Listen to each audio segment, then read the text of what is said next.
I think it's a phenomenal product. I'm gonna take the one you gave me and I'm gonna use it, because I'm a slob. But being a slob and being a customer for the product is different than being the right person to help you sell it. You've already got QVC and Lori's the right person for that. So if I could add value, I would, but guys, I have to say I'm out. Okay. That's a bummer. For me, this isn't just a product. It's a dream. It is a calling. If you can just save someone's life once, it's worth it. I see the value, guys. I really, really do. But it takes a commitment to do it right. I would be nothing more than a checkbook to you guys, and you guys are asking for more than that. Absolutely. And thank you for being honest. Yeah. I like being a checkbook. All right, we're not gonna. That might have been a really bad example. But what did you guys think of how Mark did? What did he do well? I think he built them up, and they thought they were getting the deal from him. So that might have been bad. So that was one bad thing. Okay. I don't know. I think he didn't make it sound like, hey, I'm not interested. I think this is a crap product. Yeah. He says, I have no value to add. Right. It's different from saying, no, I don't support what you're doing. Yeah. It's. Yeah.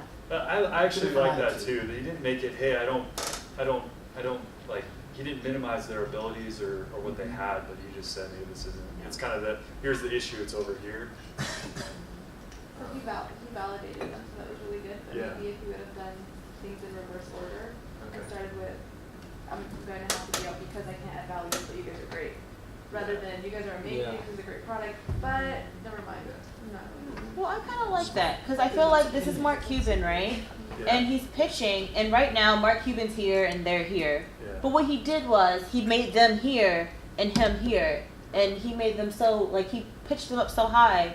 He said, "You guys are great. You need support.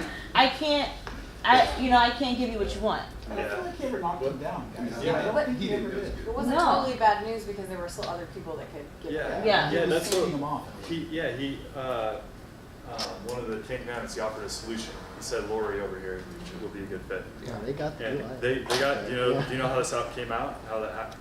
Did you just say Yeah, how it I mean, happened? they're in Bed Bath & Beyond, like. Yeah, They- yeah, I have it there, yeah. Lori funded them, they're Yeah. incredibly successful, just, millions of, very successful company. But, Products, anyway, not product. There we go, okay. Could be a successful company. All right, next one.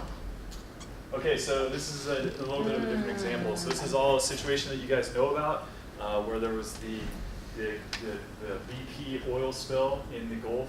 Millions of gallons of oil were spilled, 11 people died. If anybody saw the Mark Wahlberg's movie, it was about this recently called Deepwater Horizon. So this is about the CEO, how he first responded to basically the incident occurring, and then so we're going to watch that first, his first initial response, and then I want your guys' feedback.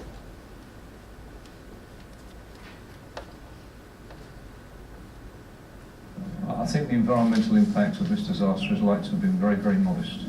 It's impossible to say, and we will mount as part of the aftermath a very detailed environmental assessment as we go forward. We're going to do that with some of the science institutions in the US, but everything we can see at the moment suggests that the overall environmental impact of this will be very, very modest. What do you guys think about that for his delivering bad news? Modest. You just denied the problem. Yeah, he totally minimized the problem through the facts to some extent, right? So it was known, a lot of people were very upset when he came out and did that they, it was from the get-go a very, big issue, and that was his response.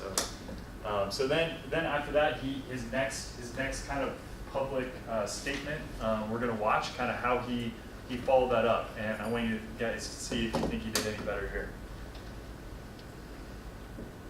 Sunday, BP's CEO apologized. I'm sorry. We're sorry for the massive disruption it's caused to their lives. And there's no one who wants this thing over more than I do. I'd like my life back. So what do you guys think about that?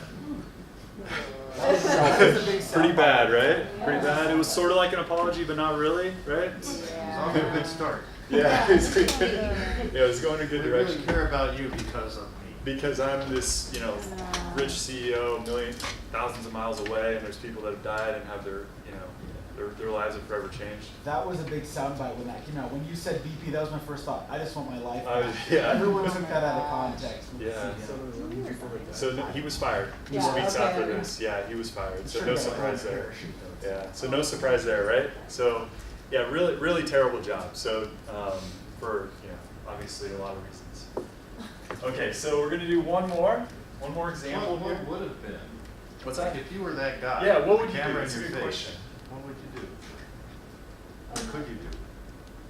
Own up to the problem, say, Yeah. we're sorry. Yeah, this so happened, sorry. And we're doing the best that we can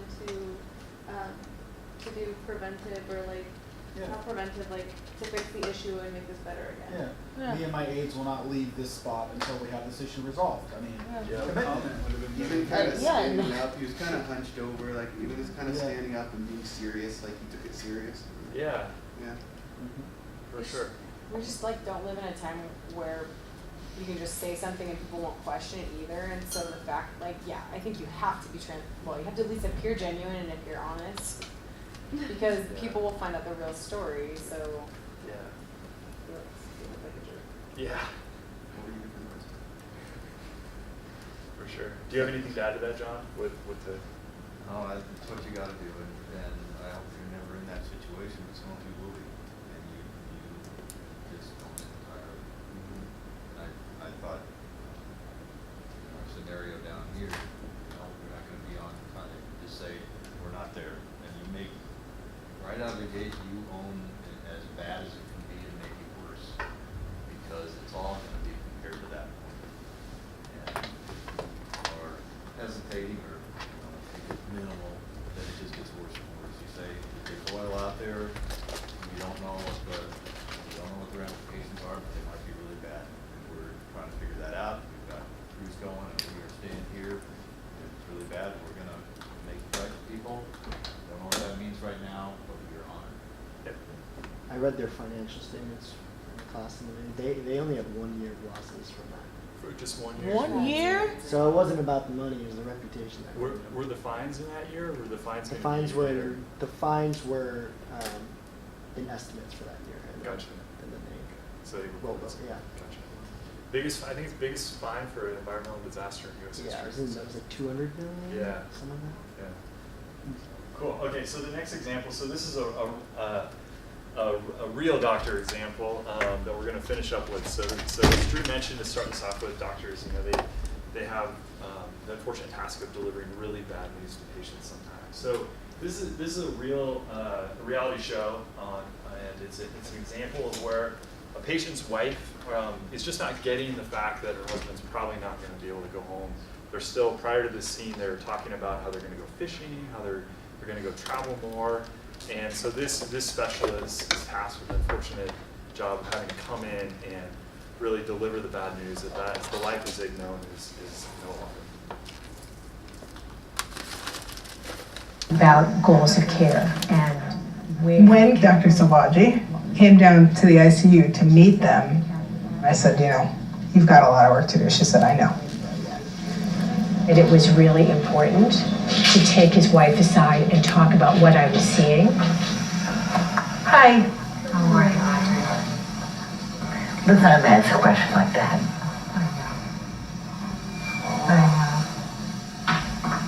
Hi.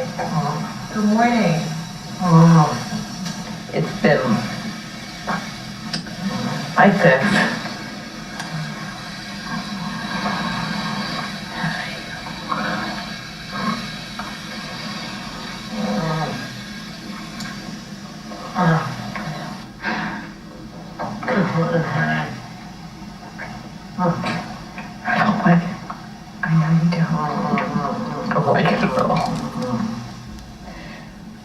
It is a process. And I think, it is very hard to come to the realization that you're dying. These are really important conversations that should not be waiting the last week of someone's life. I'm not sure I'm going to get him back today. We're not. Let's face the truth. I don't think we are. No. I think he's going to be here with us. Yeah, I know he is. I can find them. Tough situation, huh? How do you guys think the doctor in this scene did, delivering that bad news? She said a lot with just her facial expression. Yeah. Yep. Really sympathetic, but she didn't, back down from the truth though, I bet. I think it's really important when you're delivering bad news to remember that you're delivering it to other human beings. So it's really easy to kind of get caught up in the stress of, I'm gonna have to give bad news to somebody, but just remembering, that you do have an audience. All right. Well, good job, guys. Thanks so much. Sorry, Drew's gonna wrap up. We have one piece of good news as well. So we wanted to end on a piece of good news, since we don't have any not all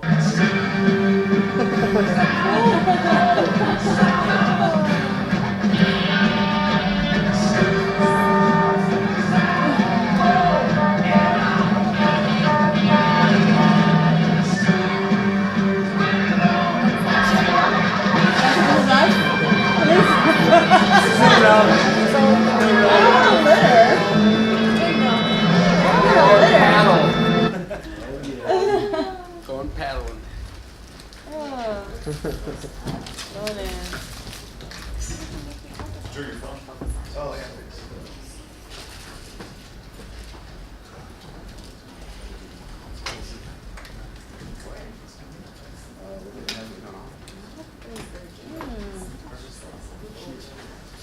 All right, so how do you think they did?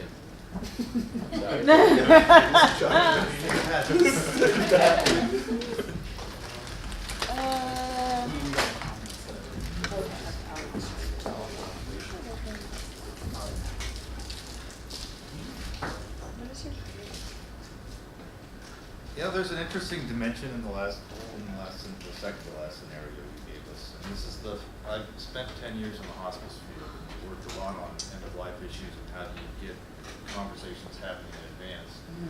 And that is a field where you can say not only is there bad news, but we can anticipate it and we can plan for it. And some of the work that you do in the companies that you're in, for instance, if you're doing projects, inevitably some of them are going to be delayed. So it shouldn't be a surprise to the person that you're giving the news to, but it also shouldn't be a surprise to you that you've got to give that news. And you should think structurally about when that happens.